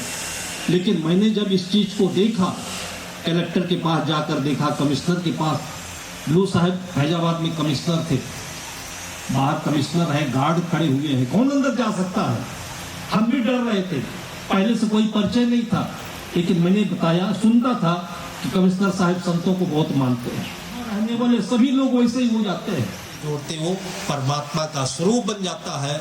आज उसी परमात्मा का जन्मदिन है, सबके घर में आंगन में जन्म लिए हुए बच्चों का जन्मदिन एक परमात्मा के रूप में मनाए और सबको उसका लाभ दें। मुझे दुख लगता है लोगों की चेतना खुली नहीं होती है, एक दूसरे के पीछे चलते हैं। जन्मदिन एक ऐसा अवसर होता है कि उसका लाभ आप अपने दरवाजे खिड़कियों को खोलें तो सबको मिलना चाहिए। एक परफॉर्मेंस होता है, कहा एक औपचारिकता होती है कि जन्मदिन कैसे हम लोग मनाते हैं, केक लाकर रख देते हैं। जैसे जज साहब ने बताया, हम तो बहुत जन्मदिन अटेंड नहीं किए हैं, नर्तकियां भी आ जाती हैं। इतना मेहनत से आपने पैसा कमाया, आपकी भावना इतनी सुंदर, इन चीजों को लोगों की दिलों तक क्यों नहीं पहुंचाते हैं आप? केक रख देते हैं, चाकू लेकर काटते, एक बार हमारे हाथ में भी चाकू दे दिया। इतना मुझे अंदर से वेदना पैदा हुई, मैंने कहा चाकू क्या करें, कहा इसको काटना है। मैंने कहा क्यों, है क्या चीजें? तो बोले कुछ नहीं महाराज जी, ये मक्खन है और इस मक्खन से बना हुआ इसको केक कहते हैं। तो मैंने कहा मक्खन तो आप उंगली लगा दीजिए, ऐसे ही ये गहरा हो जाता है, आपने चाकू क्यों दिखाया? इतने मुलायम चीज को चाकू दिखाने का ये प्रचलन कब से हमारे भारतवर्ष में चल रहा है, किसी की आंखों में दर्द क्यों नहीं आया? ये मैंने उनसे कहा कि आज मेरे सामने आप अपने बेटे से चाकू से केक कटवा रहे हो, तो कल ये लड़का आपका गर्दना भी काटेगा, ये देख नहीं पाएगा आपको। ये आप चाकू से केक काटना बंद करो। किसने आपको सुझाव दिया? ये सारे भारतवर्ष में मैं देख रहा हूं कि ये चाकू से केक काटा जा रहा है। आप इस बच्चे की उंगली में आप ये मक्खन रखिए, ये लोगों की गाल में लगा दे, ये माखन चोर बन जाए, ये भगवान श्री कृष्ण बन जाए, आपको ये परंपरा नहीं दिखती है? आप चाकू लगा करके काट रहे हो, मोमबत्ती बुझा रहे हो। हमारे भारतीय परंपरा में तो हमारी बूढ़ी माएँ कभी भी नहीं कहते थे दीपक बुझा दो, दीपक बढ़ा दो। बुझाना हमारे पूरी संस्कृति में कहीं नहीं है। इसी भारतीय संस्कृति में पता नहीं हम लोग कौन सा ज्ञान लेकर के जिंदगी जी रहे हैं, अंधा होकर के दूसरे के पीछे चल रहे हैं। सतगुरु कबीर साहब कहते हैं, साचे से भागा फिरे झूठे का बंधा, कहें कबीर कासे कहो सकलो जग अंधा। अब उनको नाराज होने लगते हैं। सब काम आप कर रहे हैं, लेकिन आपको एहसास नहीं होता है कि हम अंधता से कर रहे हैं। एक कोई अभिनेता हो, सिनेमा का हो, कहीं का हो, आपको बता देता है कि इस कंपनी का च्यवनप्राश खा लीजिए आप। अब उसके बताने से क्यों खाते हैं? आंवला प्रकृति ने दिया, गुड़ प्रकृति ने दिया, बनाया आपकी माँ ने, उसके कहने से क्यों खाते हो? उसके कहने से डिब्बा खोला भी नहीं, आपको इस प्रभु परमात्मा ने जिह्वा दी, आंखें दी, नाक दी, बताने से कुत्ता भी नहीं खाता है।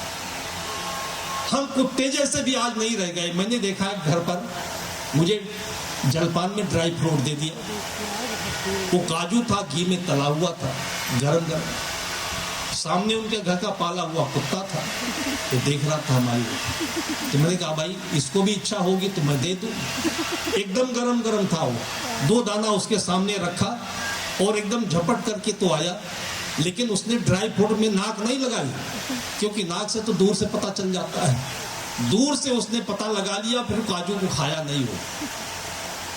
आपको प्रकृति ने इतनी सुंदर व्यवस्था दी थी, इससे सुंदर मैनेजमेंट इंजीनियरिंग हो ही नहीं सकती है कि सबसे पहले आपको ये बुद्धि दी सबसे ऊपर कि सोचिए कि आपको भूख लगी है तब खाना है, नहीं तो नहीं खाना है। उसके बाद आंख दी कि जो खाने की चीज है आंखों से देख लीजिए, नहीं आंखों से आप सही देख पा रहे हो तो नाक से सूंघ लीजिए, तब नाक दिया। उसके बाद आपको जिह्वा दी है, तब जाकर के मुख में डालिए आप, तब आपको भोजन ग्रहण करना चाहिए। बुद्धि दी उससे भी नहीं सोचते, आंख दी उससे भी नहीं देखते, नाक दी उससे भी नहीं सूंघते। और आज के लोगों को ये जो बिमल वाला गुटखा होता है ना, ये पुड़िया किसी खाते देखा है आप लोगों ने? आंख बंद करके फाड़ते हैं और ऐसे डाल देते हैं मुख में। क्यों करते हैं? क्योंकि किसी अभिनेता ने ऐसा किया था।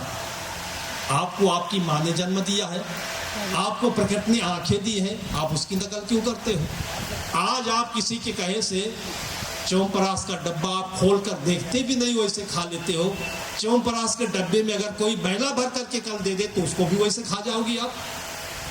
इस तरीके की हमारे जीवन में जो चेतना विहीनता है ये दूर होनी चाहिए। ये अपने जीवन की उपलब्धियों का बहुत बड़ा अपमान है, अनदेखी है। महात्मा बुद्ध ने कहा अपदीवो भव, आप अपने प्रकाश को लेकर के आगे चले, देख करके काम करें, देख करके खाएं, देख करके सुने, और अपने जीवन को आप देखेंगे कि सब कुछ आपके भीतर में है। आपके जीवन में, आपके घर में, आपके परिवार में, बच्चों में कोई चीज की कमी नहीं है। और ये ज्ञान हो जाने के बाद में फिर बाहर से जो धन दौलत आने लगती है, लक्ष्मी आने लगती है, प्रतिभा आने लगती है, टैलेंट आने लगता है। आइंस्टीन इसके सबसे जबरदस्त उदाहरण है। 16 साल की उम्र तक आइंस्टीन बोल नहीं पाते थे। उनकी माँ को चिंता थी, उनके घर वालों को चिंता थी, और उसके बाद करते करते आइंस्टीन वो हुए हैं। और कहाँ हुए ये किसी लेबोरेटरी में नहीं हुए, यूनिवर्सिटी नहीं हुए, ये माँ की गोद में हुए हैं, परिवार में हुए हैं। इसलिए मैं कहता हूँ कि माता पिता गुरु ये तीन हमारे इस भारतवर्ष की संस्कृति के ब्रह्मा विष्णु महेश हैं, यही भगवान है। इन तीनों की छाया में आप रहेंगे तो आपके जीवन में वो चीज़ें मिल जाएंगी जो कभी आपने सोचा भी नहीं था, वो सारी उपलब्धियाँ हो जाएंगी। आज श्री हरिशंकर वर्मा जी के जीवन के ये अर्थ जो निकालने हम, तो बहुत सारे ऐसे अर्थ निकलेंगे, और इसको लेकर के हम लोग जिए, और इनके जन्मदिन का यही ऐसे बहुत सारा लोगों के जीवन को प्रेरणा मिलती रहे इनके परिवार से। और ऐसे जो यहाँ पर आए हुए हैं, ये केवल इनका व्यक्तिगत जन्मदिन नहीं है, ये कल को आपके बेटे का आता है तो उसका भी जन्मदिन है, और ये भगवान श्री कृष्ण का भी जन्मदिन है, ये राम का भी जन्मदिन है, और ये हमारे अंदर के ज्ञान के उत्पन्न होने का भी जन्मदिन है। सबके घर आंगन में ऐसा ही ज्ञान प्रकाशित रहे, और उसी में हम लोगों को ये मिलता रहे। यही हमारे लिए एक अनोखी भेंट है, यही फूल का गुलदस्ता है, यही आपका सुंदर मन है। इन्हीं शब्दों के साथ इनको, इनके परिवार को, आप सबको बहुत बहुत धन्यवाद और बधाई देते हुए आप सबके कुशल मंगलमय जीवन की शुभकामना करता हूँ, और अपनी वाणी को मैं यही विराम देता हूँ। सबको हमारा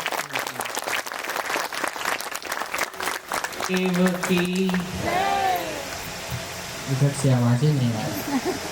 इधर सर के पूरे परिवार की तरफ से पूज्य संतों के, पूज्य गुरुदेव के चरणों में 4 पंक्ति का एक भजन प्रस्तुत करूंगा। इसके बाद हमारी आदरणीय माता जी श्रीमती अनीता देवी वर्मा, उनके आभार के 2 शब्द सुनेंगे।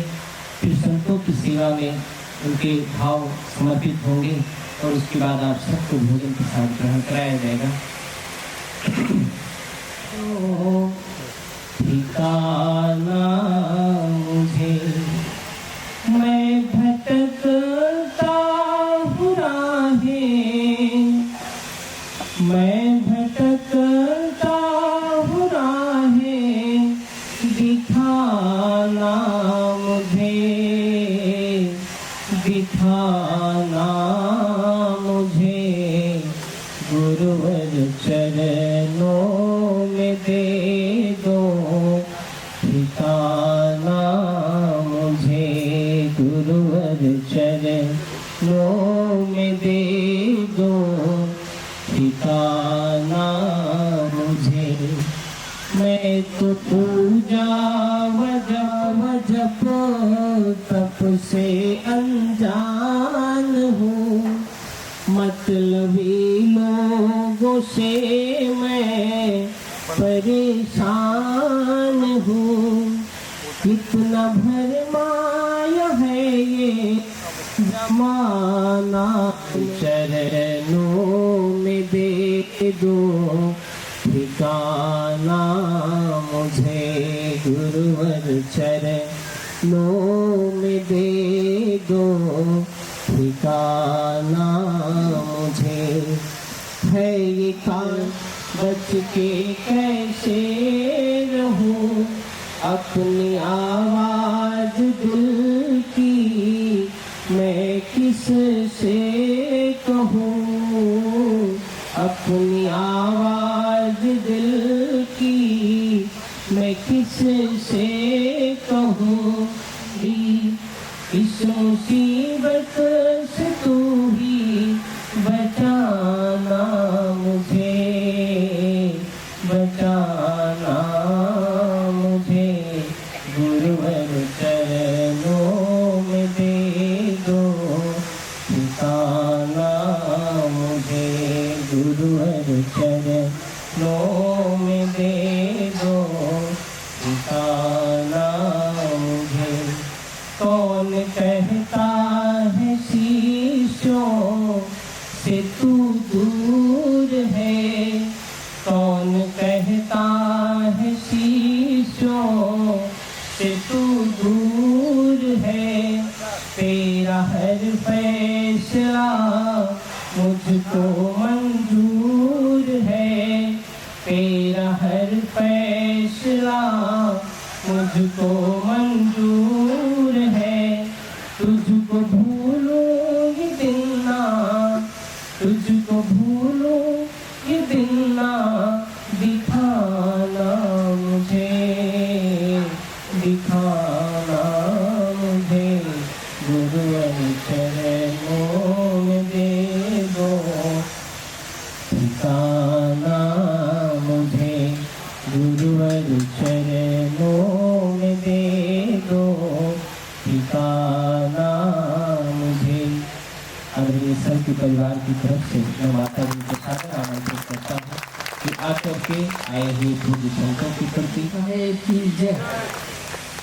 सतगुरु संत श्री नेता साहेब जी, संत श्री तत्पर साहेब जी, संत श्री उत्ताप साहेब जी, संत श्री शांति साहेब जी, संत आलोक साहेब जी, संत सात्विक साहेब जी, संत प्रांजल साहेब जी, संत प्रभात साहेब जी, संत निर्मल साहेब जी, संत विजय साहेब जी, संत प्रज्वल साहेब जी, संत प्रेम महाराज जी, संत ज्ञान स्वरूप, संत सद्भाव साहेब जी, सुमन साहेब जी, कोकिला साहेब जी, समता साहेब जी, साधना साहेब जी, कमला साहेब जी, विष्णु साहेब जी, नेत्र साहेब जी। मैं आप सभी का आभार व्यक्त करती हूँ कि आप सभी यहाँ पर आए और इस इवेंट को पावन कर दिया, और भी इसी तरह से प्रोग्राम आगे होते रहेंगे। मैं ऐसी ईश्वर से कामना करती हूँ और हर साल इसी तरह से प्रोग्राम होते रहें, मेरी ऐसी हार्दिक कामना है, मेरे पूरे परिवार की ऐसी हार्दिक कामना है। और संत श्री सभी संतों का मेरा आशीर्वाद हमारे परिवार को मिलता है। सबसे ज़्यादा मैं निष्ठा साहेब को धन्यवाद देती हूँ जो उन्होंने इतने दूर दूर से सभी साधु संतों को यहाँ पर बुलाया और हमें अवगत कराया और उनका आशीर्वाद भी मिला। बहुत बहुत धन्यवाद आप सभी का। मैं ज़्यादा टाइम नहीं लूँगी और भोजन तैयार है, प्लीज सभी लोग भोजन करके जाइएगा। धन्यवाद। हमारे दूर दूर से संत पधारे हैं, उनके स्वागत, उनके सम्मान हमारे संत के परिवार की तरफ से किया जाएगा। 10-5 मिनट इसमें समय लगेगा। हमारे पूज्य गुरुदेव के शिष्य हैं जितेंद्र वर्मा जी, सर को भेंट कर रहे हैं, वो भी रेलवे में इंजीनियर हैं। शुरू करें। वर्मा परिवार की तरफ से संतों के प्रति भेंट, उनको सम्मान समर्पित किया जाएगा। मैं सर से आग्रह करता हूँ कि इस कार्यक्रम को संपादित करें, संपन्न करें।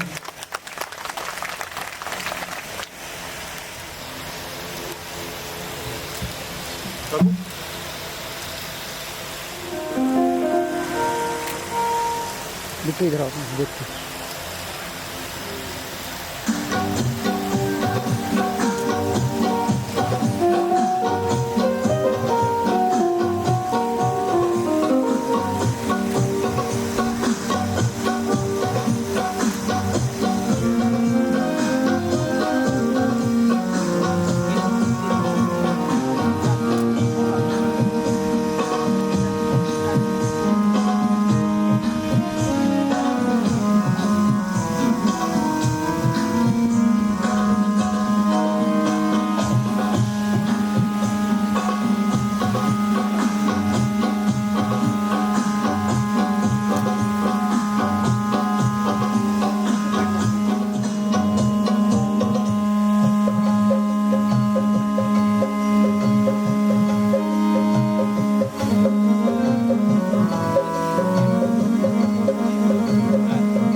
स्वागत है कई बार आपका, स्वागत है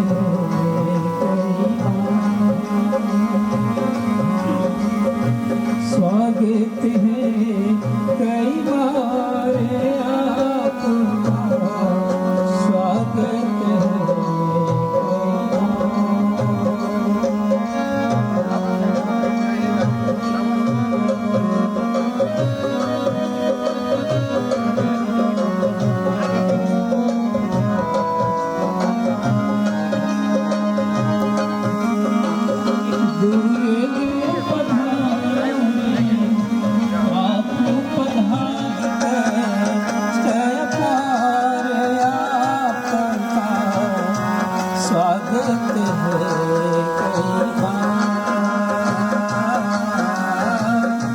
स्वागत है कई बार आपका,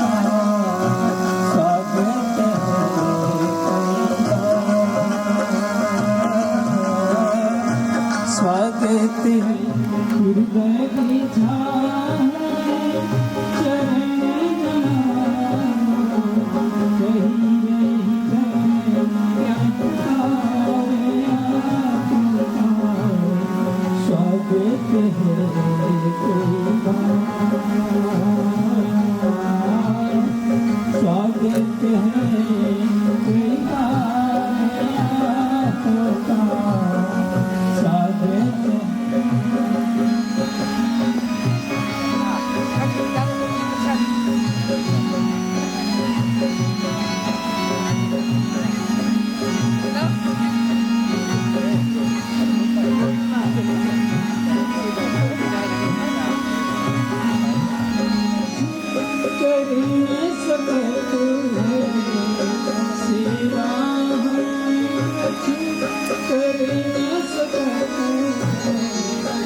कुल कुटुंब परिवार की आज के आनंद की। इसी के साथ ये कार्यक्रम आप सबको बहुत बहुत शुभकामना देते हुए पूज्य गुरुदेव की तरफ से ये कार्यक्रम गुरुदेव की जय।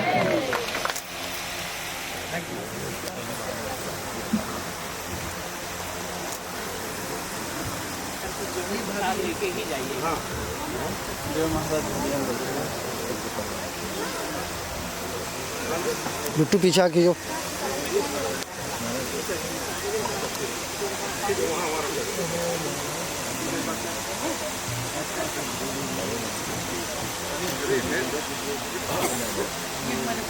कुलदीप है कहाँ? तो यार आगे मत घुसो यार, वीडियो चला रहे हैं।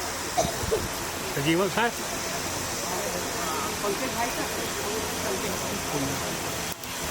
कुलदीप बैठे हैं क्या? कुलदीप यहाँ जी कुलदीप हैं। हमारा मोबाइल उधर है तो उधर है तो वो उधर है फिर उधर समय है